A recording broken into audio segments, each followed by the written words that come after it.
Pemirsa TVmu dimanapun Anda berada, kita kembali ke tema kita tentang teknik swab penderita COVID-19 dan prosedur pelaksanaannya.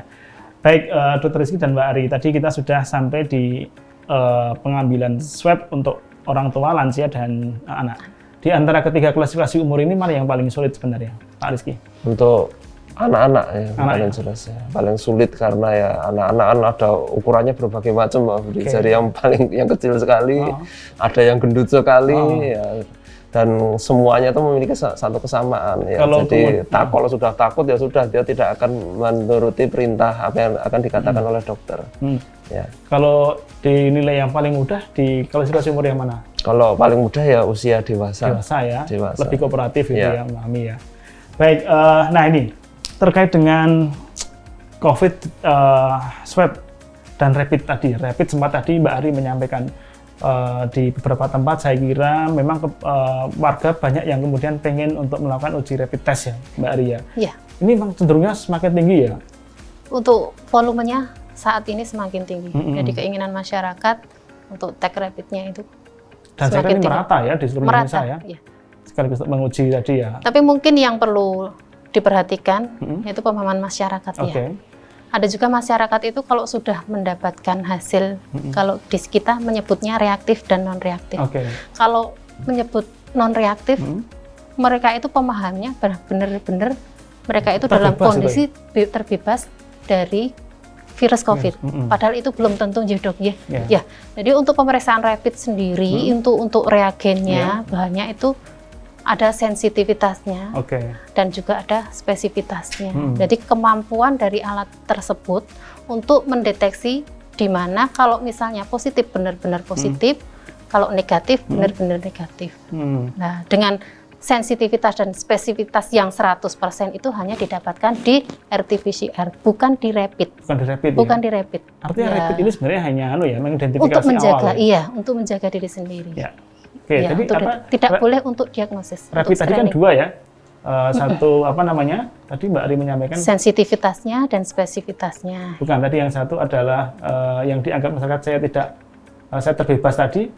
Yang non reaktif sama reaktif. Kalau reaktif sendiri? Reaktif itu yang dimaksud ya, jadi alat tersebut, reagen tersebut mendeteksi bahwa itu di situ ada virus.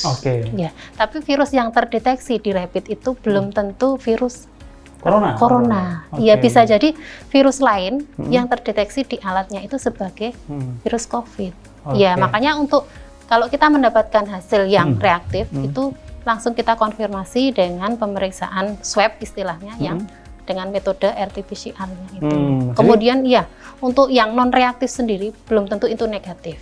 Jadi bisa jadi ada beberapa kemungkinan karena mungkin alatnya yang memang tidak mau mengidentifikasi alat tersebut itu kemampuan level alat untuk mendeteksi virusnya, terus kemudian bisa juga emang benar-benar belum terpapar, atau bisa juga terpapar, tapi karena itu untuk yang rapid itu kan yang dideteksi antibodinya. Jadi proses tubuh terinfeksi dengan virus COVID itu sampai terbentuknya antibodi itu membutuhkan waktu sekitar 10 harian. Lama juga ya? Iya, kalau untuk yang swab tadi begitu pasien sudah terpapar dengan virus akan terdeteksi, tapi tidak di rapid. Ya.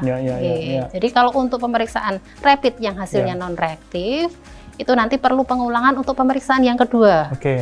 Rapid lagi? Rapid lagi. Artinya kalau yang negatif di rapid minimal 2 kali gitu ya? Minimal 2 kali. Ya, nanti kalau hasil yang non-reaktif negatif, berarti memang sementara memang bisa jadi belum ya? Atau tidak. Ya, itu untuk tapi kalau hasil keduanya positif? Hasil keduanya positif, nanti kita lanjutkan untuk pemeriksaan swab-nya. Tadi ya? Iya. Karena ada potensi ke sana ya? Iya. Dr. Rizky, perbedaan swab dan rapid sebenarnya di mana? Jadi untuk pemeriksaan swab itu adalah kita benar-benar mengetahui virus tersebut. Jadi kita tahu itu benar-benar itu virus corona, dan corona pun yang COVID-19. Sebenarnya yang perlu diketahui oleh masyarakat virus corona itu sebenarnya sudah ada dari zaman dahulu.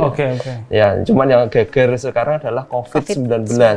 Kalau yang dulu yang sejak zaman dahulu COVID itu ya corona, tapi yang dengan berbagai macam spesiesnya ya. Seperti kalau saya Rizky, ada Rizky Firmansyah, ada Rizky Hermanto, ada Rizky Taufik. Ya, seperti itu ya. Seperti corona seperti itu. Cuman yang sekarang menjadikan concern yang sekarang itu adalah COVID-19. Nah, dengan pemeriksaan rapid itu sendiri adalah proses pemeriksaan untuk mendeteksi antibodi terhadap virus tersebut. Jadi antibodi itu apa? Adalah respon tubuh ketika kita terinfeksi oleh virus. Ketika kita terinfeksi oleh virus, kita akan mengeluarkan antibodi. Antibodi atau zat kekebalan tubuh. Dan untuk memproses zat kekebalan tubuh seperti kita masak antibodi itu kan butuh waktu. Ya, untuk waktunya itu sekitar 7 sampai 14 hari. Oleh karena itu sebenarnya untuk rapid adalah yang paling baik adalah ketika setelah 7 hari setelah paparan atau ketika pasien tersebut bergejala, itu sebenarnya yang paling efektif. Jadi misalnya hari ini saya demam, kemudian batuk, di saat itulah rapid mungkin paling pas. Iya, sebenarnya paling pas dan itu pun setelah kira-kira 7 hari setelah kita kontak tracing ya, kita misalnya ada orang bergejala, kemudian kita ingat, oh kemarin saya ketemu tanggal sekian, dengan orang yang positif tadi, kemudian kita tambah 7 hari, lah itu tuh paling efektif sebenarnya 7 sampai 14 hari. Untuk mengukur tadi. Ya, dia paling optimal ya, tapi optimal pun belum tentu tidak akan nilainya itu bisa mengalahkan pemeriksaan swab. Ya, oleh karena itu hasilnya ketika positif dilanjutkan dengan pemeriksaan swab. Tapi tentu bahwa tidak semua warga itu akan dilayani dengan teknik swab ya? Iya. Kenapa kemudian tidak semua warga boleh melakukan tes swab itu? Iya, karena tentu saja Pak Budi, karena pemeriksaan PCR adalah salah satu pemeriksaan canggih ya, lebih canggih, dan itu masih belum banyak dijumpai di Indonesia. Dan yang dapat melakukan pemeriksaan tersebut masih hanya lab-lab besar. Ya, itu yang kemudian menyebabkan tidak semua warga bisa dilayani dengan teknik swab tadi. Dan sebagai cara untuk menilai awalnya, maka dengan rapid test tadi. Rapid test itu tadi. Selama ini rapid test yang diselenggarakan itu apakah memang secara teori sudah sesuai, Mbak? Misalnya tadi bahwa ketika kontak, ambillah contoh kemudian kita menilai dari yang teman-teman dari Indogrosir misalnya, dari hari terjadi sampai dengan sekarang, apakah memang waktunya ini sudah sesuai dengan tadi sehingga akan mendapatkan hasil yang lebih maksimal? Banyak yang belum. Banyak yang belum. Pengalaman kemarin kita memeriksa banyak pasien. Kalau ditanyain dari Indogrosirnya, misalnya tanggal 5 dari Indogrosir, mereka begitu ada kehebohan ya, tanggal 7 sudah mulai cek.